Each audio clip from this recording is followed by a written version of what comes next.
What up, folks? 22 Comics. Today, we're going to talk about collecting comic books. All the different types of ways. So this is basically like a comic book collecting 101 kind of video. So I think there's 5 major things you need to think about before starting to collect comics. These are all steps that I believe you do before you even step foot into a comic book store. Because I remember going into my first comic book store and how daunting it was because everything's just plastered everywhere. And there's so much to sift through and there's so much to look at and you have no idea what you necessarily, are into or want to read or whatever the case is. So let's go ahead and let's start hitting those 5 major things and dig a little bit into them. So the first thing we're going to talk about is knowing your interests. Okay? We're talking about characters. We're talking about story arcs. We're talking about genres.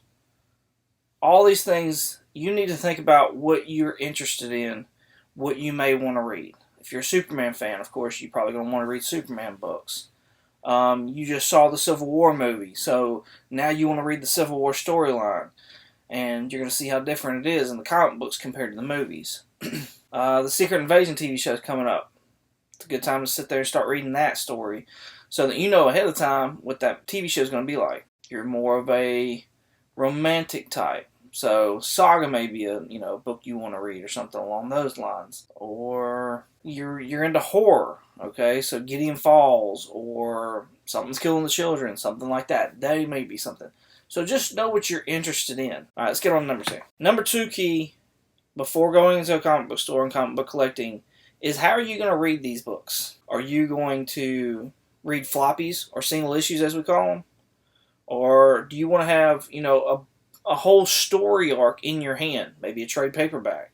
This trade paperbacks usually have, 1 through however many issues, around 6 more than likely, somewhere in that vicinity. What about an omnibus, which is a giant chunk of several stories, several story arcs to read, and they're thick, they're huge books. Maybe you don't want to clutter up. Maybe you don't have the room to clutter up, but you still want to read. Okay, or you're going to go digital then.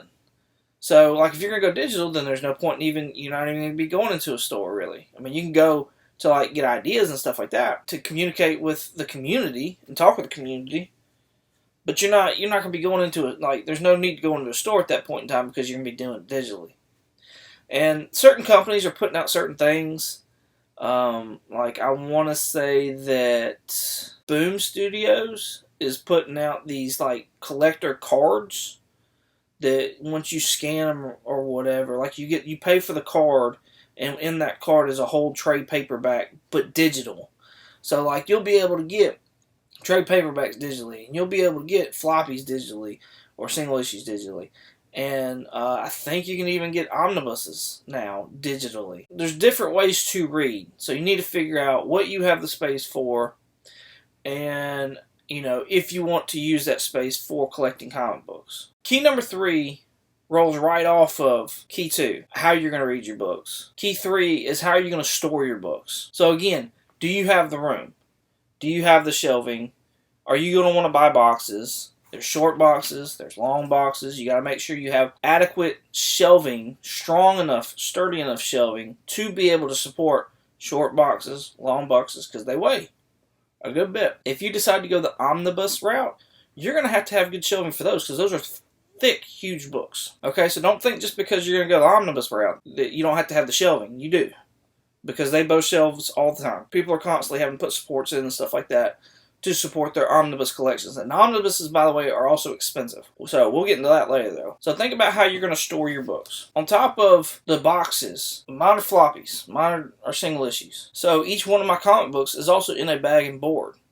And there's different kinds of bags and boards, too. So you'll have to educate yourself on the bags and boards. And I'm not saying all this to scare you. I'm saying all this to prepare you for what it's going to be like. Because people look at collecting comic books or reading comic books, but nobody really talks about the boxes, the short boxes, the long boxes, the bags, the boards that the comics go into so that they can go into the boxes so that they protect the comics that are in the boxes. And there's different kinds of bags. Most popular ones are polypropylene bags, and they're pretty cheap. You got Mylar bags. Mylar bags come in different thicknesses, and they're more expensive.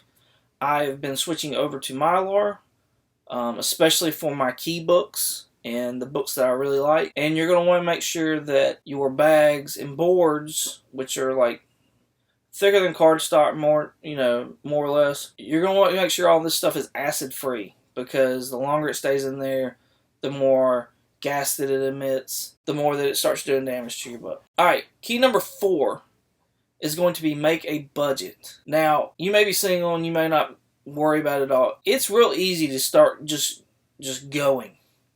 Like once you start collecting, it's real easy to dive in and real easy to get lost. You need to make a either weekly, bi-weekly, or monthly budget. And you need to figure out like how often, you need to base your budget on how often you're wanting to buy books.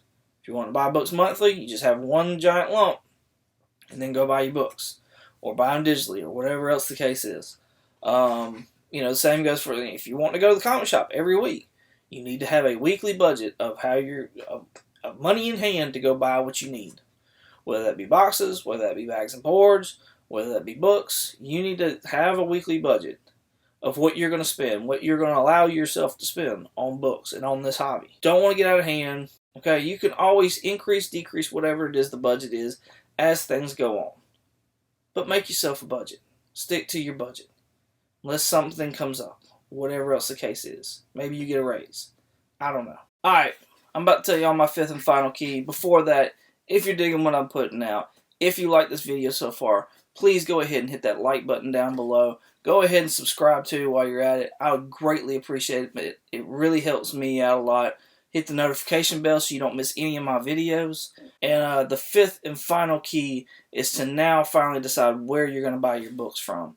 There's several places that you can buy books from. Of course, the most popular one is a local comic book store, or otherwise known as an LCS. They specialize in comic books. Like that's what they do. That's their job, is to sell you comic books. So you're going to meet community there. They're going to have events there. They're going to have all this kind of stuff. You're going to get to know the owner more than likely. You're going to get to know people behind the counter. They're going to get to know you. And the more you get to talk to them and the more they talk to you, the more cool things are going to happen. Most of the time, a local comic book store also has a discount if you get what's called a pull list.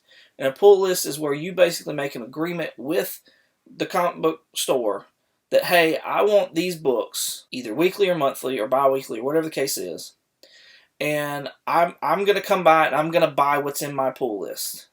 Don't put things on your pull list you're not going to buy. And as soon as you get tired of it, take it off your pull list. Because just because you don't buy it doesn't mean that store didn't buy it. Alright? I can't stress that enough. Buy what's on your pull list. If you're tired of buying it, take it off your pull list.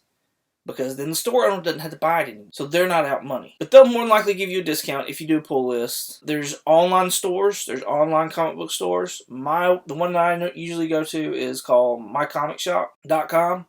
And I get to do pre-orders like 2 months in advance, I believe. And I get like 35% off my order. So, which that helps out a lot. And then I can buy back issues, and I can put those on the same, and then I can have my back issues along with my pre-orders getting mailed to me all at the same time, and it saves on shipping. So there's that route. If you're going to go digital, you figure out what digital market you want to go to. I use Comixology, which is part of Amazon. So if you have an Amazon Prime account, then you can kind of link up your Comixology with your Amazon Prime. But then there's like Marvel Now or Marvel Unlimited, I think it's called. And then there's a DC one that you can pay for. Both of those are subscriptions. So there's those. Those are my top 5 things to think about before you start collecting comics or reading comics or whatever else the case is, to think about all those things. Please go check me out on Instagram at 22_comics. And like I said before, if you dig what I'm putting out, go ahead and hit that like button. I really would appreciate it. It really helps me out a lot. Hit the subscribe as well. I appreciate y'all watching my video. Y'all have a good one.